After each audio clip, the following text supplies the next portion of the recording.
effectivement, exercer le métier de journaliste, tout simplement d'homme des médias au Mali est devenu vraiment une véritable croix, comme une croix, quoi. Ça veut dire que c'est une véritable traversée du désert. Donc, vraiment, il faudrait quand même que les autorités essayer de voir, parce que franchement, il n'y a pas de démocratie sans liberté et sans liberté de la presse.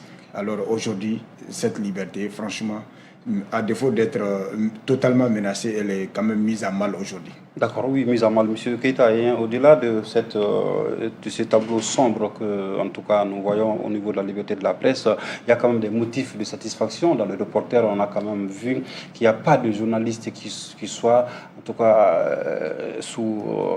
qui soit en prison actuellement. Donc, c'est un motif de satisfaction à ce niveau. Bon, vous savez, on ne veut pas se mentir, on est dans un contexte très particulier. Il n'y a pas de journalistes en prison, mais il y a quand même des enlèvements. Il y a des enlèvements. On est même dans un débat entre ses confrères journalistes qui font des vidéos régulièrement, qu'on appelle vidéoman. Là, j'ai même un regard que je porte sur quand même Amara Bachili, qui est porté disparu. Pour moi, on est dans un contexte... Il a été retrouvé sain et sauf. Voilà. Quand ça? Hier soir. Ah, ça, je n'avais pas l'information, mais c'est un fait qu'il avait été enlevé. On me le concède. Donc, bien qu'il ne soit pas journaliste aussi. Justement, il faudrait qu'on ajoute ça aussi. Justement, je vais y venir, parce que la liberté même de la presse, je vais y venir. Donc, ce que j'aimerais dire, il y a quand même des enlèvements. Il y a des disparitions, il y a des intimidations. Oui, déjà, il y a quand même le confrère Birama Touré, dont la justice n'arrive, on va dire ainsi. En tout cas, on a quand même pas du tout cette fumée blanche à laquelle on s'attend, on n'a toujours pas. Voilà, donc, on est dans un contexte où on va... Et puis, n'oublions pas que nous sommes aussi à couteau tiré avec la HAC, la Haute Autorité de la Communication. Donc, ça voudrait dire ce que ça veut dire. Donc, vous savez, cette transition, quand elle a commencé, évidemment, pendant les 18 premiers mois, tout allait bien. Mais à un moment donné, à tort ou à raison, certains médias ont été priés déjà de plier bagage du pays. Ouais. Ça, c'est un indicateur. La presse locale, comme je l'ai dit, certains sont intimidés, certains sont... Et même la maison de la presse, qui est, si vous voulez, notre porte-voix attitré, a régulièrement été en divergence poussée même avec le ministère de la Communication. Je fais allusion à l'époque où on avait le ministre Touré avec H à la fin qui était là. Cette période-ci, ça va légèrement, mais on est vraiment dans un contexte de divergence. C'est vrai que nous faisons nos émissions, c'est vrai que nous menons nos activités, mais regardez, le contexte est même tel que parfois, dans nos émissions, ce genre de débat, on aimerait bien, par exemple, avoir un ministre en fonction, ou une personnalité de haut niveau, ou une légitimité. Déjà, ces personnalités, ces leaders sont déjà réticents même à venir vers nous. Et aussi, comme je l'avais dit au départ, j'avais parlé d'Amara Bachili, il y a aussi quelque chose qui dépeint beaucoup sur notre corporation. C'est qu'avec l'avènement de la transition, les activistes que nous appelons ici les vidéomans, ont eu pion sur rue. Beaucoup sont là au départ, c'est des téléphones, c'est des caméras. Ils ne sont pas constitués, ça crée un gros débat. Le directeur de publication fondateur, qui est M. Sissoko, le sait. Certains se sont plaints comment ils payent les impôts. Ils déposent certaines taxes. Mais non seulement ils sont face à certaines contraintes, alors que ces individus, ces leaders, ces personnes-là, se permettent comment dirais-je, de les ravir la vedette et même de toucher mieux. Donc ça, c'est quelque chose qui a beaucoup dépeint. Et jusqu'à présent, on continue de le décrier.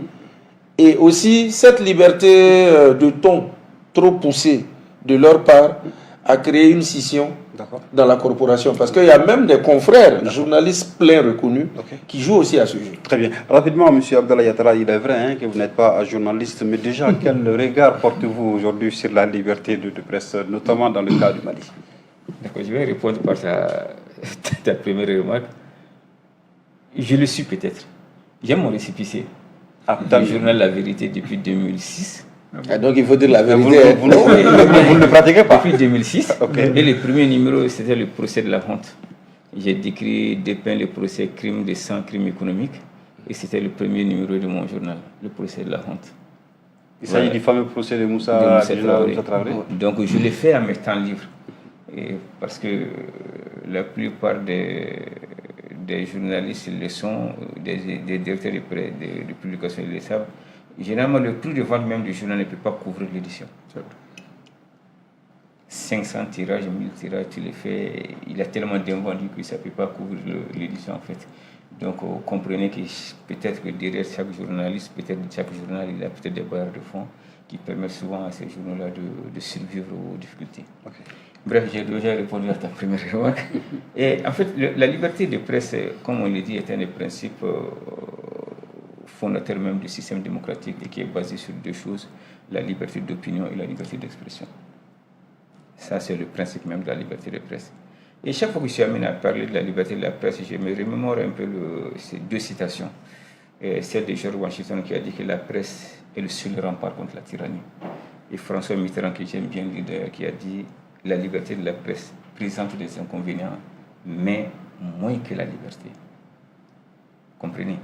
Donc, au regard même de la situation actuelle du Mali aujourd'hui, je crois que ces deux situations répondent un peu à la réalité aujourd'hui. C'est vrai, il faut le dire, il ne faut pas avoir peur de le dire. Les plumes n'ont pas assez d'encre aujourd'hui. N'ont pas assez d'encre en ce sens qu'on a peur d'écrire ce qu'on veut réellement. On a peur d'écrire ce qu'on veut au risque d'être enlevé, au risque d'être enlevé et torturé pour une deuxième fois. Ça, c'est la triste réalité aujourd'hui. La presse aujourd'hui, il ne faut pas avoir de peur, un peu muselé, au regard même, parce que c'est le pilier de la démocratie, la presse, mais est-ce qu'en réalité on est encore dans la démocratie? Moi je crois que depuis le 18 août 2020, on n'est plus en démocratie parce qu'un régime démocratique n'est jamais dirigé par un militaire. Donc nous ne sommes pas dans un régime démocratique, il faut aussi qu'on s'accommode avec ça. Donc moi je trouve que très honnêtement aujourd'hui, la presse aujourd'hui le seul rempart du citoyen lambda aujourd'hui. Si la presse aujourd'hui prend sa responsabilité, je crois qu'on pourra s'en sortir. D'accord, on pourra s'en sortir. J'espère quand même ne pas me tromper cette fois-ci du profil de M. Harbert Mahaman Maïga, qui je pense n'est pas journaliste. Alors déjà, quel regard portez-vous justement, M. Maïga, sur la liberté de la presse au Mali? Exactement, moi je pense en réalité que déjà on est tous d'accord que la liberté de la presse est garantie par la loi fondamentale, autrement dit la Constitution elle-même. Donc, un passage inscrit dans la Constitution doit être vraiment surveillé. Et quand je parle de surveillance, je parle aussi, comme M. Keita l'avait dit, de la déontologie. Autrement dit, que les journalistes fassent son travail dans le plus grand respect, mais aussi qu'ils respectent aussi la déontologie du métier. Peut-être qu'en le disant, je m'inscris en faux, les spécialistes de la communication sont là. Mais il est aussi important de rappeler aussi que la liberté de la presse est aussi un moyen de développement pour un pays. Parce que la communication est l'un des premiers moyens de développement. Comme on aime le dire, les journalistes est aussi la bouche de celui qui n'a pas de bouche. Donc, en se trouvant dans son rôle, peut-être qu'il peut trébucher. Mais il est important aussi que les limites soient respectées. Je veux dire, la liberté de la presse a des limites qu'il faut respecter. Mais la liberté de la presse aujourd'hui au Mali, comme l'ont dit mes prédécesseurs, en réalité, elle est même menacée. D'autres ont tendance même à abandonner les métiers parce qu'ils n'est plus porteur. Voilà ce que je comprends de cette situation. D'accord. Oui, M. Sissoko, toujours parlant de cette liberté de la presse, notamment dans le cas du Mali, nous savons qu'aujourd'hui, la presse est confrontée à pas mal de difficultés, ça et là. Et surtout, il y a un nouveau phénomène qui vient se greffer à ça. C'est surtout, nous sommes à l'ère digitale aussi. Okay. On a quand même l'impression que, je pense que M. Keita l'a rappelé un peu, cette presse, en tout cas traditionnelle, est en train de mourir et sinon disparaître petit à petit au profit du digital. Oui, effectivement, c'est une réalité. C'est pourquoi d'ailleurs on demande à nos confrères de s'adapter en tout cas à la réalité du moment. Parce qu'effectivement, la presse classique, elle semble être un peu dépassée. C'est-à-dire que quand tu regardes même les informations, elles ne sont pas traitées avec promptitude. Par contre, un vidéoman, il est peut-être à cheval très rapidement sur l'information, sur un certain nombre d'activités que peut-être la presse écrite ou la radio peut-être va peut-être... Ça, c'est aussi dû au professionnalisme, certainement, parce que nous n'allons pas avoir, par exemple, le même angle d'attaque, le même angle d'appréciation, par exemple, que quelqu'un qui n'est pas professionnel. Nous allons vérifier, recouper, traiter l'information avant de la diffuser. Ce problème existe. Mais moi, je pense que la presse classique va résister en tout cas au choc moderne, parce que en fait c'est une presse qui est quand même assise sur des fondements solides. Et je pense que pour le cas du Mali, nous sommes confrontés à des difficultés parce que ceux qui nous gouvernent peut-être ont jugé opportun et nécessaire de se pencher du côté en tout cas des vidéomans et d'autres nouveaux acteurs des médias.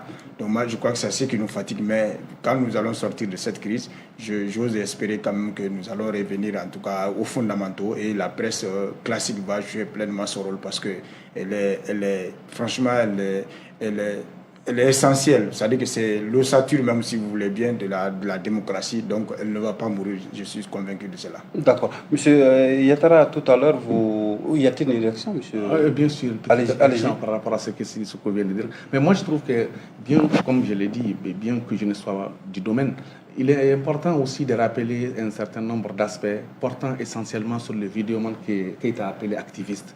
On a l'impression que le vidéoman, il est plus écouté même que le journaliste, parce qu'il donne l'information de façon comique.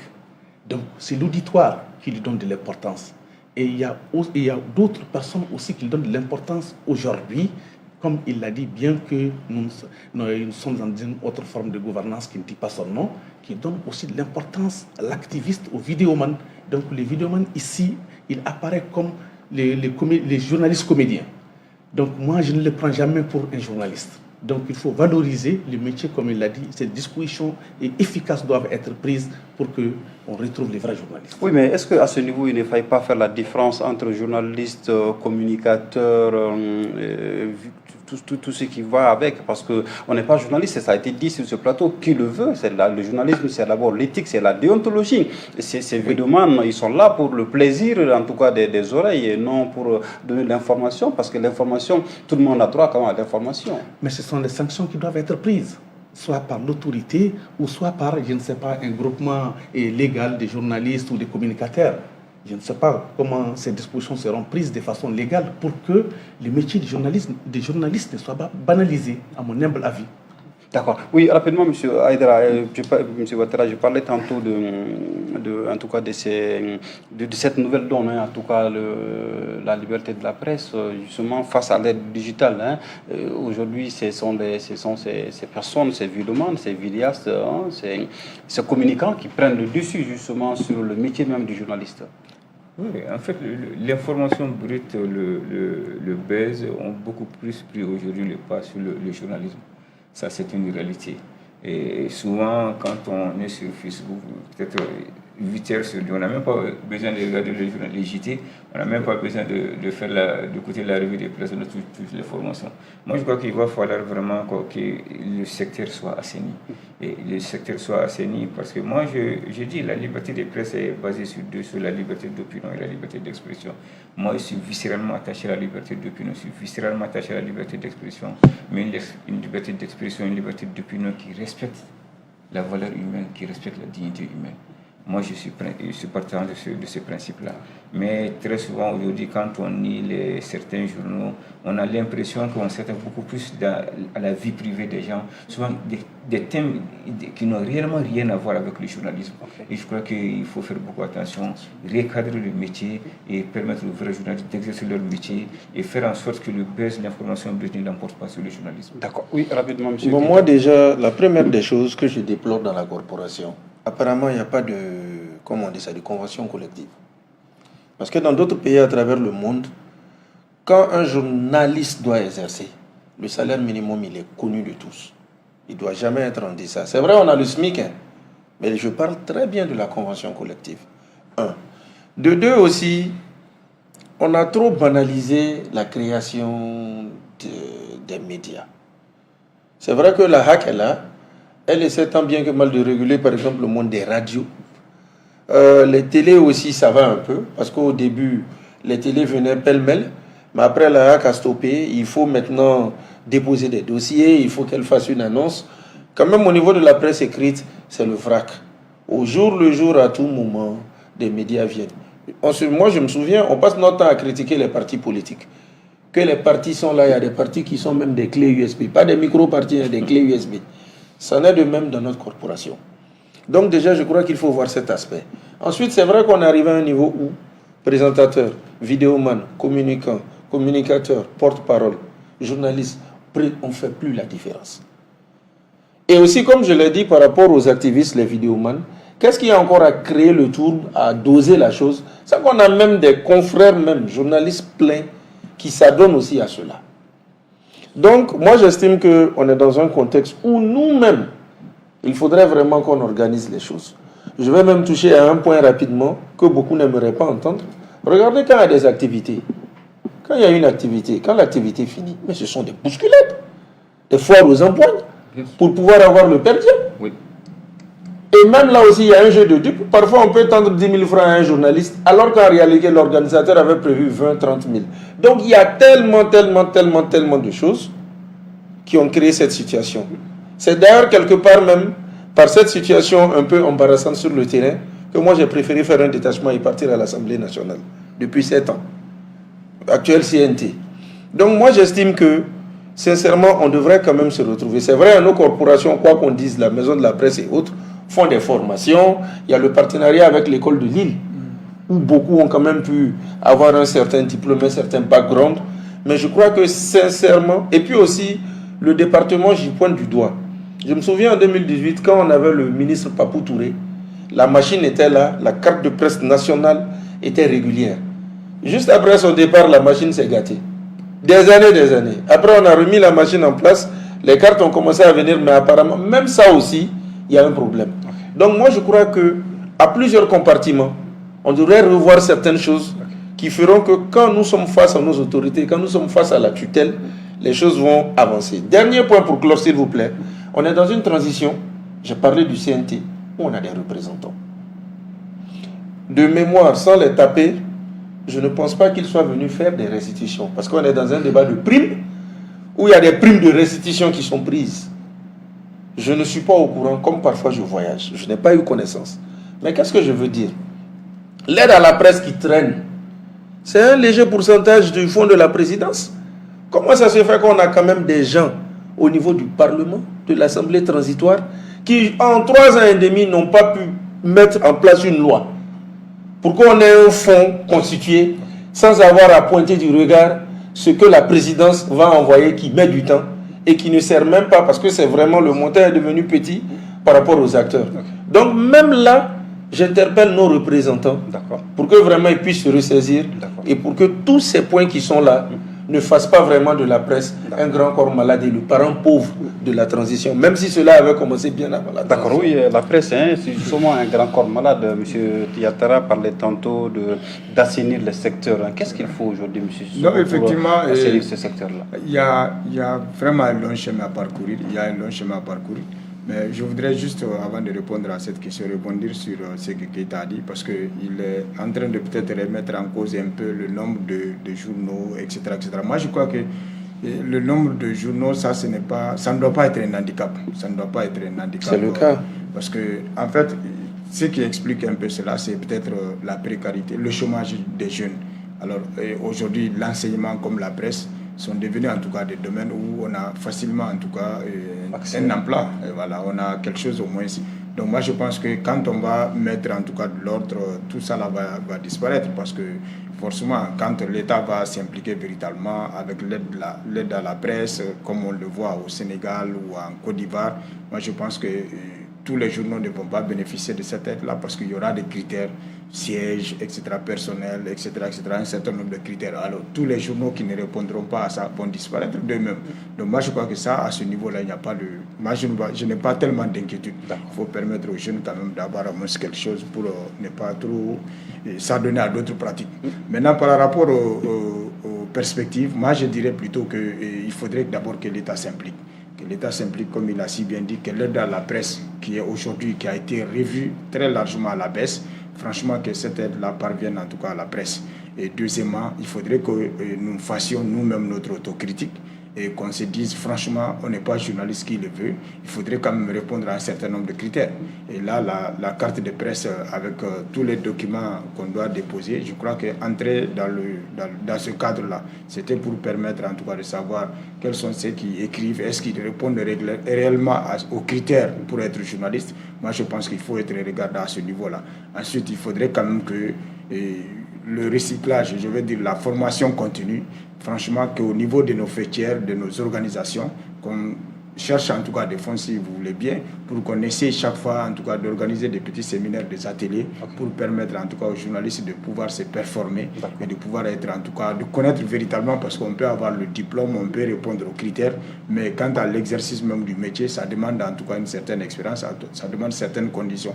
Mais il faudrait qu'on rappelle chaque fois en tout cas ces conditions-là aux journalistes pour éviter justement des bavures et d'autres erreurs. D'accord. Oui, rapidement par rapport aux mesures, par rapport à ces deux secteurs. Par rapport aux mesures, je ne suis pas en train de vouloir, comme on dit dans le langage courant, tacler les hommes de médias.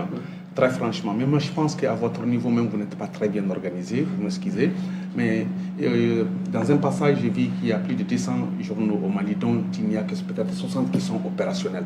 Mais qu'est-ce qu'il faut faire pour que tout le monde soit opérationnel? Comme Keita l'a dit, il y a une activité, peut-être même j'ai organisé une activité il y a quelques mois, j'appelle 2, 3, mais la maison de la presse est pleine. Et finalement, le reste de l'argent pour organiser l'activité proprement dite, il fallait donner aux journalistes qui se sont déplacés, parce que chacun va essayer de couvrir ton activité. C'est bien en soi. Mais il faudra quand même qu'une structure soit mise en place en leur sein eux-mêmes, qui puissent s'occuper de la mobilité et des activités des journalistes ou des journaux. Moi, c'est une proposition que j'ai toujours faite à certains de mes camarades, de mes amis journalistes. Et tant que cela n'y est pas, je pense qu'ils vont divaguer. D'accord. Regardez, je vais rapidement avancer. Il y a une balance qui est là. L'aide à la presse, il l'a dit, M. Sissoko, elle a réduit. Mais les journées continuent d'augmenter. En soi, c'est un handicap. C'est grave. Mais qui pour essayer de réglementer tout ça? Non, on a des tutelles, on a des réglementations. Par exemple, à l'instant où nous sommes, la création d'un journal se fait au niveau du tribunal. C'est quelque chose, je pense, qui devrait revenir à la HAC ou à une entité similaire créée spécialement pour ça. Sinon, à l'instant, quand on regarde, je crois que ça pourrait relever de la HAC. Okay. Mais d'abord, ça, c'est déjà la création. Ensuite, parfois, il y a des complaisances. Certains qui ne sont même pas des journalistes créent des journaux. Petit 2. Ensuite, même le personnel qu'on prend, parfois n'est pas journaliste. De formation, on n'a aucune initiation. C'est vrai, on a la presse spécialisée. On peut prendre un juriste qui va développer les questions juridiques, un économiste, mais parfois même on prend des personnes qui n'ont rien à voir avec tout ça. Autant de choses qui font que parfois, on va dire les clients, les partenaires, ou dans les activités, ils se retrouvent avec des personnes qui disent que je suis de la presse, par leur apparence, par leur comportement, et encore mieux. On a parlé par exemple des gestions des perdièmes et autres. Mais les journalistes font pression. Je ne veux pas, comment on va dire ça, salir la corporation. Mais je dénonce un fait. Il a organisé, il a invité 3 journalistes. 20 viennent pour beaucoup de considérations sociales, pour beaucoup de raisons d'affinité. On les gère. Mais sur les 20, au bout du compte, quand on fait le listing, il n'y a même pas 3 qui ont publié l'activité. Ça aussi, c'est embarrassant, c'est une réalité. C'est vrai que les gens vont dire, bon, c'est pas la peine de saisir la HAC, on va fermer les yeux. Mais ce sont autant de choses sur lesquelles il serait temps que vraiment on soit regardant pour que la corporation aussi soit vue autrement et soit respectée autrement. Mais monsieur Keita, il y a une question qui me taraude ici. Est-ce que l'aspect pécunier doit prendre en tout cas le devant sur l'information? Parce que le journaliste, c'est son rôle d'aller à la quête de l'information, de la partager. Justement, les 3 que j'ai dit qui viennent là, quand les autres viennent, le surplus là, eux tous au départ, qu'est-ce qu'ils disent? On est venu pour l'information. Mais quand on commence à dire de marger là, ou quand l'argent est sorti là, ça commence à se bousculer. L'aspect pécunier est très important. Vraiment, quand on va dans d'autres pays, je ne dirais pas qu'ils valent mieux que nous surtout. Mais vraiment, on voit que là-bas, il y a un salaire, il y a un truc qui est établi. Que ce soit un journaliste agent de terrain, un journaliste directeur de publication, ainsi de suite. Donc moi, j'insiste vraiment, et je pense qu'il est temps que nous allions vers, comment dirais-je, un salaire minimum, c'est-à-dire une convention collective. Je crois que déjà, s'il y a ça, ça pourrait réduire, en tout cas ne pas pousser le journaliste à aller dans n'importe quoi. Si vous voulez faire une espèce de prostituée, autour de certains événements. Rapidement, monsieur. Cependant. Non, on va donner la parole à monsieur Yattara. Il y a beaucoup à dire sur allez-y, on ne plus pas le temps. Moi, je le répète et je le maintiens, il faut que les vrais journalistes puissent vivre de leur métier. Aujourd'hui, les journaux de faits divers ont pris le pas sur les vrais journaux. Ça, c'est une réalité. Quand on parle dans les kiosques aujourd'hui, les titrologues sont là, on lit les titres, mais les titres les plus attrayants, c'est ce journal-là qu'on achète, sans pour autant savoir que, peut-être si on commence à lire, on comprendra qu'en réalité, il n'y a rien à gratter là-dedans. Et souvent, le problème, c'est quoi? Tu invites 3 journalistes, 4 journalistes, en fait, tu trouves le même article écrit de la même façon dans les 3 journaux après parution. Parce qu'ils prennent quoi? Ils prennent juste la note de la télé, la note de l'activité, ils ne font que le copier. Il n'y a même pas d'analyse de l'activité. Ça, c'est un fait. Donc, il faut qu'en réalité, il y a beaucoup de lacunes dans ces métiers-là. C'est ce qui fait que les vrais journalistes n'arrivent pas à vivre de leur métier. Okay. Quand tu prends les vrais journaux qui traitent de l'actualité, qui font une analyse politique du pays, une analyse économique du pays, en réalité, ces journaux-là ne sont même pas achetés. Parce que particulièrement, le Mali n'aime pas lire. Le Mali n'aime pas lire. Et on préfère s'adonner même à la revue de la presse le matin. Et on va dire même, mais en réalité, ils ne savent même pas qu'ils sont en train juste de restituer ce qui est écrit dans les journaux. Mais on dit tout simplement, on dit non, Clédou Diafo, ni radio Diafo, mais pour les citoyens lambda, ils ne voient même pas le journaliste, ils voient la radio en fait. D'accord. Vous voyez. Donc okay. Je crois qu'il y a beaucoup vraiment à faire dans ces métiers-là aujourd'hui. D'accord. Nous sommes pris par le temps. Qu'est-ce oui, donner la parole à un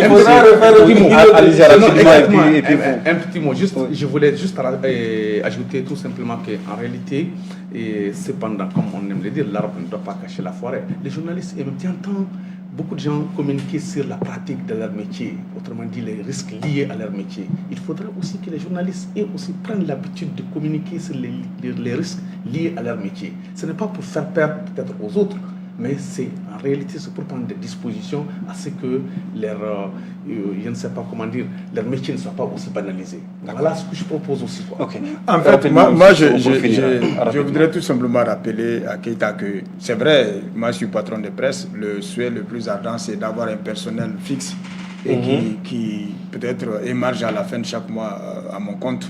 C'est ça l'idéal. Mais quand tu regardes la précarité dans laquelle, en tout cas, la presse évolue aujourd'hui, il est très difficile aujourd'hui d'avoir des salariés au niveau de sa rédaction. C'est très compliqué. Donc moi, je voudrais tout simplement dire qu'il faudrait que les autorités fassent de la presse, en tout cas de la presse traditionnelle, une véritable presse, et qu'on mette les conditions, qu'on réunisse en tout cas les conditions pour permettre aux journalistes d'exercer pleinement et professionnellement ces métiers-là. D'accord.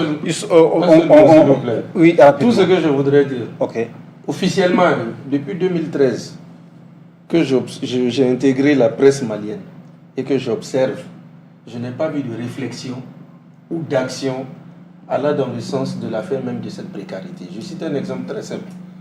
Les journaux sont des entreprises comme on le veut.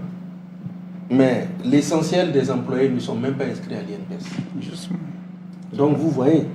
Mais comme je l'ai dit, j'espère que on aura d'autres émissions, peut-être d'autres canaux pour pouvoir développer la question, faire l'état des lieux. C'est ce nous conduit rapidement au deuxième sujet de ce débat, le FMI et la Banque mondiale qui viennent au secours du Mali. Justement, les deux structures financières ont accompagné chacune, en tout cas notre pays, à hauteur de 72 milliards pour la première institution et 36 milliards pour la deuxième institution. Monsieur Yattara, oui, disons que avec ces aides, en tout cas cette aide que le Mali vient de bénéficier, notre pays n'est pas aussi, comment dirais-je, esselé comme on le pense.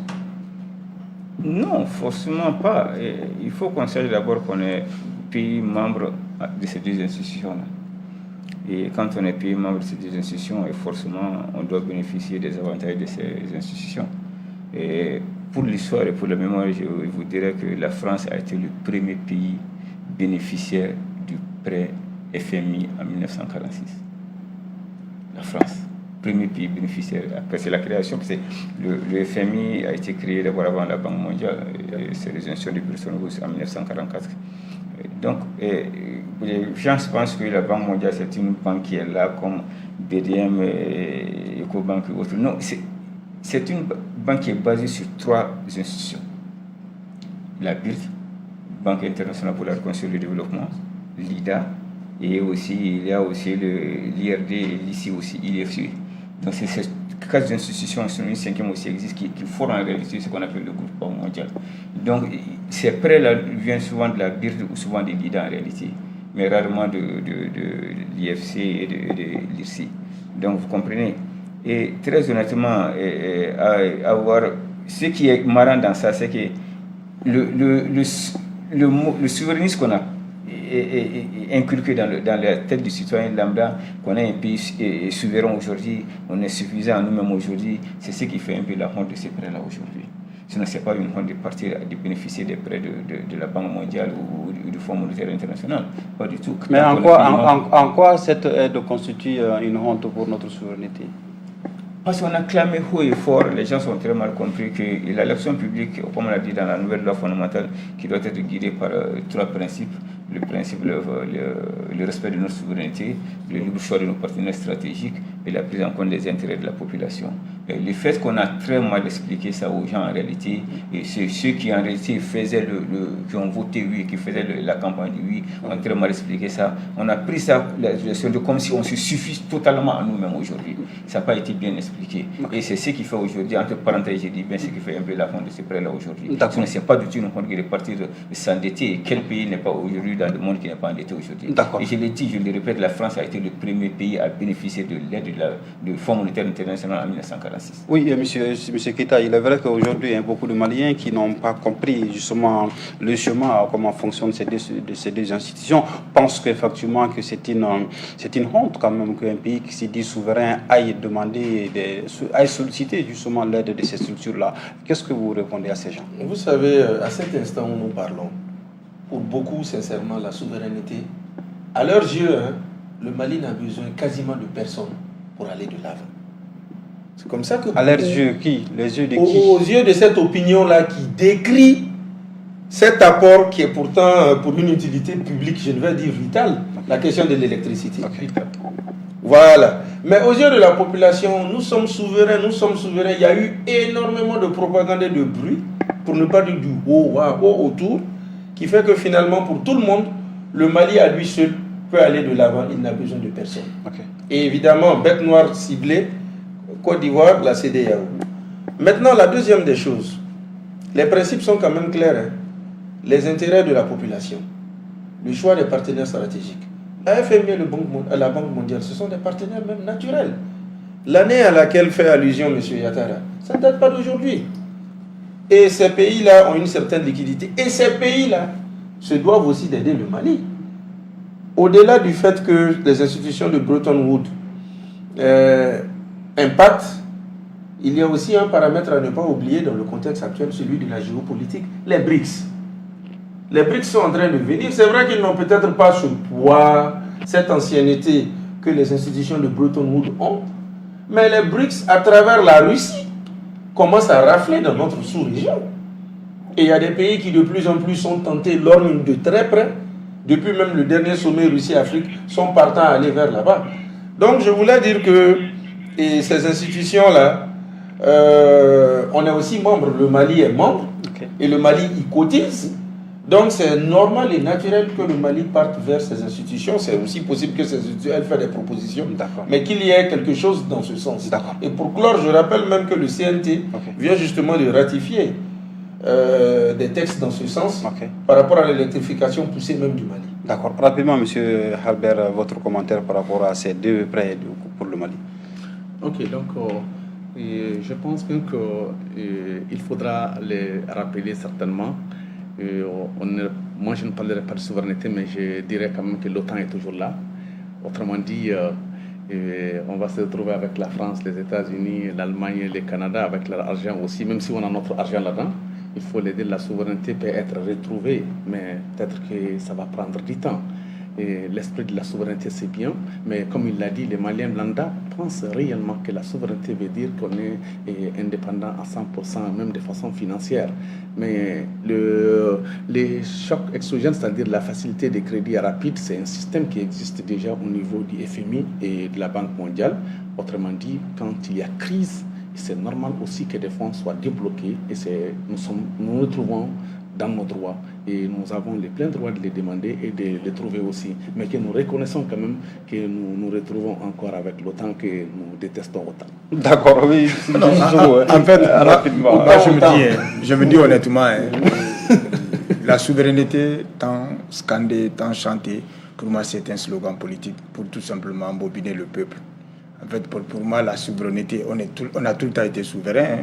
Quand tu définis la souveraineté par le territoire, la monnaie et puis peut-être la langue, moi je pense que sur ce plan-là, il n'y a pas de souci. Nous avons fait le choix en tout cas de choisir notre langue officielle, nous avons, en tout cas, etc., nous avons rempli les conditions pour être souverains. Maintenant, ceux qui aujourd'hui font de ce slogan-là, en tout cas, un mot de campagne, un mot pour pouvoir en tout cas embobiner le peuple, moi je pense que ceci, nous ne devons pas véritablement accorder de l'importance à cela. C'est pourquoi moi j'ai dit franchement, cette histoire de souveraineté-là, c'est à mon avis mon dernier souci. En tout cas, un pays souverain qui n'arrive même pas à assurer l'électricité à son peuple. Où est la souveraineté? Maintenant, pour revenir à l'aide de la Banque mondiale et du FMI, moi je pense qu'il n'y a pas lieu de polémiquer là-dessus parce qu'à partir du moment où nous sommes membres de ces deux institutions-là, c'est-à-dire que nous avons le droit justement d'aller présenter nos projets de développement surtout parce qu'en réalité, la Banque mondiale et le FMI ne financent que des projets. Et c'est pourquoi j'ai dit qu'il faudrait d'abord que les gens se détrompent. Cet argent-là ne sera pas mis dans la caisse de l'État malien, mais c'est juste pour financer des projets.